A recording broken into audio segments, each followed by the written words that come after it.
ఈనాటి కార్యక్రమానికి అధ్యక్షత వహిస్తున్న మండల పార్టీ అధ్యక్షులు పెద్దలు సుబ్రహ్మణ్యం గారికి, ఈ కార్యక్రమానికి విచ్చేసిన వివిధ గ్రామాల నుంచి వచ్చిన పార్టీ నాయకులకు, కార్యకర్తలకు, సీనియర్ నాయకులకు అందరికీ కూడా హృదయపూర్వకంగా ధన్యవాదాలు తెలియజేస్తా ఉన్నారు. ఈరోజు పన్నెగల్ల గ్రామానికి సంబంధించి జగనన్న ఆశీస్సులతోటి ఈ గ్రామంలో 20 కోట్ల పైసలకు సంక్షేమ కార్యక్రమం రూపంలో జగనన్న ఇవ్వటమే కాకుండా గ్రామ అభివృద్ధి కోసం ఈరోజు పెద్ద ఎత్తున కూడా నిధులిచ్చిన మన గౌరవనీయులు పెద్దల ముఖ్యమంత్రి గారికి మన అందరం కూడా హృదయపూర్వకంగా ధన్యవాదాలు తెలియజేసిన అవసరం ఉందని కూడా సందర్భంగా తెలియజేస్తున్నాం. ఈరోజు ఏ పని చేసినా, మన ముఖ్యమంత్రి గారు ఏ పని చేసినా, ఏ సంక్షేమ కార్యక్రమం ఇచ్చినా ఈ రాష్ట్రంలో ఉండే పేద వర్గాలని, గ్రామాల్లో ఉండే రైతాంగాన్ని దృష్టిలో పెట్టుకొని ఏ ఒక్క రూపాయి సహాయం చేసినా ఈ రాష్ట్రంలో పేద కుటుంబాలకి అందే విధంగా కూడా ఆయన చాలా జాగ్రత్తగా కూడా ఆ రోజు నుంచి 2019 ఈ రాష్ట్రానికి ముఖ్యమంత్రి బాధ్యతలు చేపట్టిన మొదటి రోజు నుంచి ఈ 4 సంవత్సరాల 10 నెలలు అవుతామంటే కంటిన్యూగా ప్రతి రోజు కూడా ప్రతి రూపాయి పేదల కోసమే రోజు జగనన్న ఆలోచన చేస్తా ఉన్నాడని సందర్భం గుర్తు చేస్తా ఉన్నాను. ఎందుకంటే ఒక మీ పేట సన్నిధుల గ్రామాన్ని తీసుకుందాం. జగనన్న ముఖ్యమంత్రి అయిన తర్వాతనే దరిదాపుగా 80 లక్షల నుంచి 1 కోటి రూపాయలతో మీ గ్రామానికి తార్ రోడ్డు ఏర్పాటు చేయడం జరిగింది. జగనన్న ముఖ్యమంత్రి బాధ్యతలు చేపట్టిన తర్వాతనే మీ గ్రామంలో ఈ రోజు మనం ఓపెనింగ్ చేసుకున్న గ్రామ సచివాలయం కానివ్వండి, గతంలో ఓపెన్ చేసిన రైతు భరోసా కేంద్రం కానివ్వండి, ఈరోజు ఓపెన్ చేసుకున్న హెల్త్ క్లినిక్ కానీ 1 కోటి రూపాయలతో ఈరోజు పర్మనెంట్ బిల్డింగ్స్ కట్టి గ్రామంలో ఉండే పేదవారికి సర్వీస్ చేసే విధంగా రైతు భరోసా కేంద్రంలో సచివాలయ సిబ్బందిని, సచివాలయ కేంద్రంలో సచివాలయ సిబ్బందిని, హెల్త్ క్లినిక్ లో డాక్టర్ని, స్టాఫ్ను పెట్టి ఈ గ్రామంలో సర్వీస్ చేయాలని, ఎక్కడ కూడా ఏ చిన్న అవసరమైనా కానీ ఎక్కడ బయటికి పోకుండా అన్ని అందుబాటులో ఉండే విధంగా కూడా చర్యలు తీసుకున్న మాట వాస్తవం కాదని అడుగుతా ఉన్నాను. ఎందుకంటే గడిచిన 5 సంవత్సరాల కాలంలో ఒక 2 సంవత్సరాలు కరోనాతోటి ఇబ్బంది పడ్డా కానీ గడిచిన ఈ 3 సంవత్సరాల కాలంలో ఇన్ని సంక్షేమ కార్యక్రమాలు ఇస్తూనే గ్రామ అభివృద్ధి కోసం ఇన్ని నిధులు తెచ్చిన మాట వాస్తవం కాదని అడుగుతా ఉన్నాను. ఎందుకంటే మీ గ్రామానికి సంబంధించి 4.5 కోట్ల రూపాయలతో ఈరోజు సబ్స్టేషన్ కూడా శంకుస్థాపన చేశాం. రాబోయే 2-3 నెలల్లోనే పూర్తి స్థాయిలో నిర్మించి మీకు అందుబాటులోకి తీసుకురాబోతున్నామని కూడా సందర్భం గుర్తు చేస్తా ఉన్నాను. మీ గ్రామమే కాదు, నిన్ననే మిర్యాల గ్రామానికి సంబంధించి అక్కడ కూడా ఇంకొక 4.5 కోట్లతోటి జగనన్న ముఖ్యమంత్రి అయిన తర్వాత శంకుస్థాపన చేశాం. అది పూర్తి చేసి ఇప్పుడు ఆ రైతులకు కూడా అప్పచెప్పినామని కూడా గుర్తు చేస్తా ఉన్నాము. ఈ రకంగా ప్రతి గ్రామంలో కూడా సచివాలయాలు, రైతు భరోసా కేంద్రాలు, హెల్త్ క్లినిక్లు కడుతూ ఈరోజు ప్రతి సచివాలయంలో సిబ్బందిని పెట్టి అన్ని విధాలా కూడా పేదవారికి సంక్షేమ కార్యక్రమాలు ప్రతి రూపాయి ఇవ్వాలనే ఒక ఆలోచన. ఎందుకంటే ఈ రాష్ట్రంలో పంపించినారని గుర్తు చేస్తా ఉన్నారు. ఎక్కడ కూడా పార్టీలు చూడల, వర్గాల చూడల, పార్టీకి ఓటేసారా మనతో ఉన్నారని చూడల, పేదవాళ్ళు అయ్యుంటే చాలు. ఈరోజు ఒక కుటుంబంలో 2 నుంచి 3 లక్షల రూపాయలు మీ గ్రామం మొత్తం కూడా నేను గడప గడపకి ప్రతి ఇంటికి కూడా నేను రావడం జరిగింది. ఎక్కడైనా సరే ఇంకా పెన్షన్ టెక్నికల్ గ్రామంలో రాలేకపోయినా వాళ్ళకి ఇచ్చే కార్యక్రమం చేస్తాం. ప్రతి ఇంటికి కూడా 2 నుంచి 3 లక్షల రూపాయల సంక్షేమ కార్యక్రమంలో ఇవ్వాలనే ఆలోచన జగన్మోహన్ రెడ్డి గారు చేసినారని గుర్తు చేస్తా ఉన్నాం. ఎందుకంటే ఆ ఇంట్లో చదువుకునే పిల్లలుంటే అమ్మఒడి ఇస్తా ఉన్నాం, ఆ ఇంట్లో పెద్దవాళ్ళుంటే పెన్షన్ ఇస్తా ఉన్నాం, పెన్షన్ రాని వాళ్ళుంటే చేయూత ఇస్తా ఉన్నాం, రైతు భరోసా ద్వారా రైతులను ఆదుకునే కార్యక్రమం చేస్తా ఉన్నాం. అలాగే ఏదైనా సరే వికలాంగుంటే వికలాంగ పెన్షన్ ఇస్తా ఉన్నాం, అలాగే కాపు నేసిన ఇస్తా ఉన్నాం, ఈబీసీ వేతనం ఇస్తా ఉన్నాం. ఇవి కాకుండా డ్వాక్రా అక్క చెల్లెలకి వాళ్ళకి ఏదైతే ఈ రాష్ట్రంలో 2,500 కోట్ల రూపాయలు 25,000 కోట్ల రూపాయలు ఏదైతే పేదవారికి సంబంధించి అక్క చెల్లెలు ఎవరైతే ఉన్నారో డ్వాక్రా అక్క చెల్లెలకు పూర్తిగా రుణమాఫీ చేసి 4 రూపాయల పూర్తిగా డబ్బులు ఇచ్చిన కార్యక్రమం. ఎందుకంటే ఎక్కడా కూడా ఇచ్చిన మాట తప్పకుండా ఏదైతే 2019 ఎలక్షన్స్ ముందు ఏదైతే పేదవాళ్ళకి ఈ సంక్షేమ కార్యక్రమం ద్వారా నేను సహాయం చేస్తానని చెప్పిన మాట మీద ఈరోజు 100% అన్ని కూడా జగనన్న హామీలు అమలు చేసినట్టు గుర్తు చేస్తా ఉన్నాను. గత ప్రభుత్వాల్లో కాకుండా గత ప్రభుత్వాలు ఎలక్షన్స్ ముందు అనేక హామీలు ఇచ్చారు. ఈ రాష్ట్రంలో రైతాంగానికి పూర్తిగా రుణమాఫీ చేస్తామని చెప్పారు. మీ బంగారం బ్యాంకులో ఉంటే ఇడిపిస్తానని చెప్పారు. డ్వాక్రా అక్క చెల్లెలకు పూర్తిగా రుణమాఫీ చేస్తామని చెప్పారు.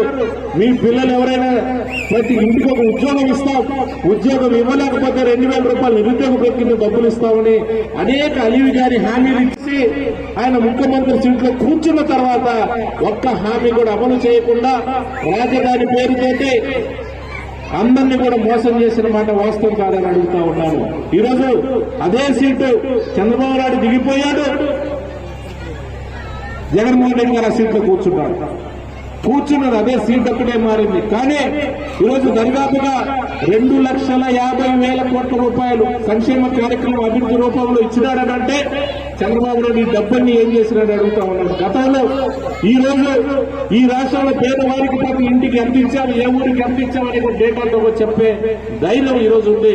కానీ ఇదే డబ్బు ఏ సంక్షేమ కార్యక్రమాలు ఇవ్వలా, ఏ డెవలప్మెంట్ కార్యక్రమం ఎక్కడా చేయలా, ఏ ఒక్క బిల్డింగ్ కూడా కట్టలా. కానీ డబ్బు ఎక్కడికి పోయింది? ఇదంతా కూడా అమరావతి రాజధాని పేరుతోటి ఈరోజు లక్షల కోట్ల రూపాయలు ఆయనకు సంబంధించిన జనాభాలు దోసిపెట్టే కార్యక్రమం చేశారు. మీ అందరినీ కోరుతా ఉన్నాను, ఒక్కసారి జగన్మోహన్ రెడ్డి గారు అవకాశం ఇస్తే ఇన్ని మీ గ్రామాన్ని తీసుకుందాం. మీ గ్రామంలో పాటు సంక్షేమ కార్యక్రమాల రూపంలో ఇచ్చే కార్యక్రమం కాకుండా ఈరోజు సచివాలయ బిల్డింగ్ కానీ, రైతు భరోసా బిల్డింగ్ కానీ, హెల్త్ క్లినిక్ కానీ, మీ రోడ్డు కానీ, ఆఖరికి మొన్న మ్యాచంలో సీఎం గారు వచ్చినప్పుడు కూడా ప్రత్యేకంగా మీ ఊరు సంబంధించి లిఫ్ట్ ఇరిగేషన్ కోసం 1.5 కోటి డబ్బులు వస్తే పూర్తి స్థాయిలో అది అందుబాటులోకి వస్తుంది. ఈ గ్రామంలో ఉండే రైతాంగాన్ని కూడా ఉపయోగపడని చెప్తే ఇమ్మీడియట్ గా కూడా దానికి సంబంధించిన జీవో కూడా ఇచ్చినారని సభ గుర్తు చేస్తా ఉన్నాను. ఇవన్నీ సంక్షేమ కార్యక్రమాలు ఖచ్చితంగా మీ అందరికీ అందాలన్నా కూడా, ఎందుకంటే మధ్యలో దళారులు లేరు, జన్మభూమి కమిటీలు లేవు. మీకు అర్హత ఉంటే అక్కడ జగనన్న బటన్ నొక్కితే అక్కడ ఎంటనే మీ అకౌంట్ లో డబ్బులు వచ్చే కార్యక్రమం.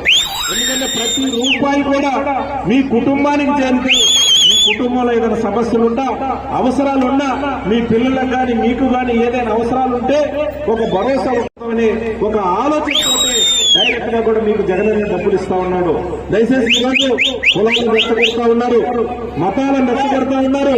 మేము వస్తే ఏదో చేస్తాం, అది చేస్తాం, ఇది చేస్తామని చెప్తా ఉన్నారు. నేను అడుగుతా ఉన్నాను, ఈ రాష్ట్రంలో తెలుగుదేశం నాయకులు అడుగుతా ఉన్నాను, చంద్రబాబు నాయుడు అడుగుతా ఉన్నాను, నీవు 14 సంవత్సరాలు ఈ రాష్ట్రానికి ముఖ్యమంత్రిగా చేసిన నువ్వు ఏ రోజైనా సరే ఈ రాష్ట్రంలో పేద పిల్లలు ఉన్నారు, వాళ్ళని చదివించాలి, గ్రామాల్లో ఉండే స్కూల్స్ ను బాగు చేయాలి, నాడు నేడు కింద బాగు చేసే పిల్లలు చదివించాలని ఎప్పుడైనా ఆలోచన చేసిన అడుగుతా ఉన్నాను. ఎప్పుడైనా పేద వర్గాలు చదివించడానికి అమ్మఒడి ద్వారా డబ్బులు ఇచ్చి ఆ కుటుంబాలు ఆదుకోవాలని ఆలోచన చేసేవా చంద్రబాబు నాయుడు నేను అడుగుతా ఉన్నాను. ఈరోజు పెన్షన్ రాని వాళ్ళకి ఎవరైనా ఉంటే చేతి ద్వారా ఆదుకునే కార్యక్రమం ఎప్పుడైనా చేసిన వాళ్ళని అడుగుతా ఉన్నాను. ఈరోజు వాళ్లే కాదు, రైతులు కాకుండా, వికలాంగులు కాకుండా, వితంతులు కాకుండా పెన్షన్ రాని వాళ్ళకి చేతి ద్వారా 18,750 రూపాయలు ఏ రకంగా జగనన్న సహాయం చేస్తా ఉన్నాడు. ఏదో రకంగా ఈ సంక్షేమ కార్యక్రమం ద్వారా కుటుంబానికి 1,00,000, 2,00,000, 3,00,000 సహాయం చేస్తే ఆ కుటుంబానికి ఒక ధైర్యాన్ని ఇవ్వాలని ఆలోచనతో ఈ రాష్ట్రంలో జగనన్న ఆలోచన చేస్తున్నమాట వాస్తవం కాదని అడుగుతా ఉన్నాను. ఇలా సంక్షేమ కార్యక్రమం రూపంలో పేదవాళ్ళని ఆదుకునే విధంగా కాకుండా ఈరోజు చూస్తా ఉంటే అన్ని విధాలా కూడా ఈరోజు రాజకీయం కూడా అన్ని కులాలను కూడా చెయ్యి పట్టుకొని నడిపించాలని ఒకే ఒక ఆలోచన.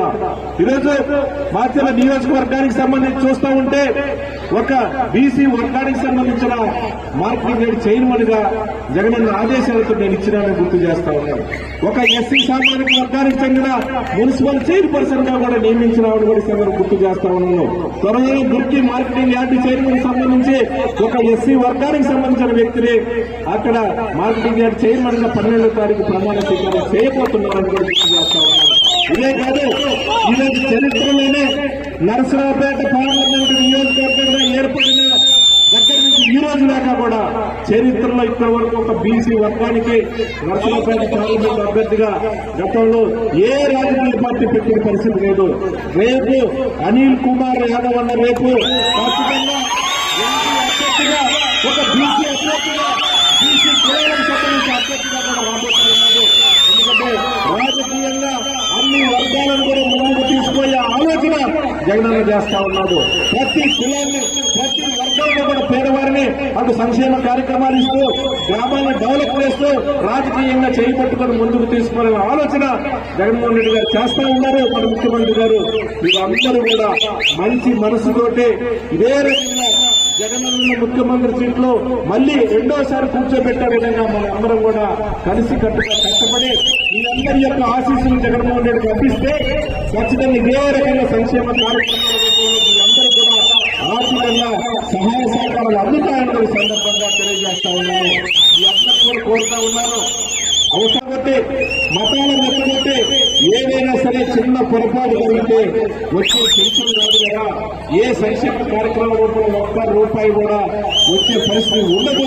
చిన్న పొరపాటు చేస్తే దయచేసి మీరందరూ ఆలోచన చేయమని కోరుతా ఉన్నాము. మీ అందరూ కూడా ఇక్కడున్న సోదరులందరూ కూడా మీ అందరినీ కూడా కోరుతా ఉన్నాము. ఈ ₹1 ఏదైనా సరే మనకు అవసరం అనుకుంటే మన కుటుంబ అవసరాల కోసం ఏదైనా సరే ఒక ₹100 అవసరం ఉంటుంది. ఎవరు ఓర్కెవరు ఆ అవసరాల కోసం ఎక్కడో చోట మన బంధువుల దగ్గర స్నేహితుల దగ్గర మన సహాయంగా వాళ్ళ అప్పుగా తీసుకునే పరిస్థితి, కానీ మళ్ళీ అది మళ్ళీ ఇవ్వాల్సిన అవసరం ఉండే పరిస్థితి. కానీ అలాంటి అవసరాలు ఉంటాయి. ఆ కుటుంబానికి 1,00,000, 2,00,000, 3,00,000 మనం ఆ కుటుంబానికి సహాయం చేస్తే ఖచ్చితంగా వాళ్ళ అప్పు రూపాయలు కాకుండా కరోనా లాంటి విపత్తులు వచ్చినా కానీ తట్టుకొని ఆ కుటుంబాలు క్షేమంగా ఉండాలని ఆలోచన జగనన్న ప్రతి నిత్యం ఆలోచన చేస్తా ఉన్నాడని సందర్భం గుర్తు చేస్తా ఉన్నాను. ఈ చరిత్రలోనే ఈ భారతదేశ చరిత్రలో ఏ రాజకీయ పార్టీ చేయని విధంగా ఏ రాజకీయ నాయకుడు ఆలోచన లేని విధంగా ఈరోజు ఒక్కసారే 1,30,000 మందికి ఈరోజు సచివాలయ ఉద్యోగులుగా ప్రభుత్వ ఉద్యోగులుగా జగనన్న నియమించినాడు.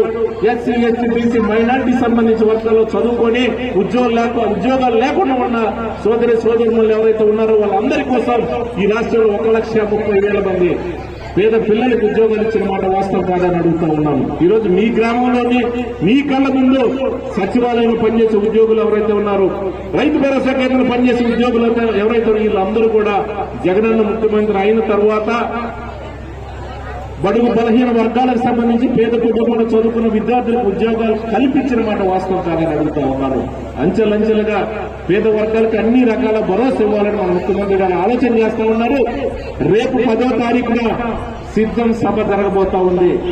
దానిలో రాబోయే 5 సంవత్సరాలు ఏ రకంగా సంక్షేమ కార్యక్రమాలు ఇవ్వాలి, ఏ రకంగా భరోసా ఇవ్వాలి, ఏ రకంగా పేద వర్గాలను ఆదుకోవడానికి మనం ఏ రకంగా సంక్షేమ కార్యక్రమం అభివృద్ధి విషయంలో మనం ఆదుకోవాలని ఆలోచన జగనన్న చేయబోతా ఉన్నాడు. మేనిఫెస్టో రిలీజ్ చేయబోతా ఉన్నాడు.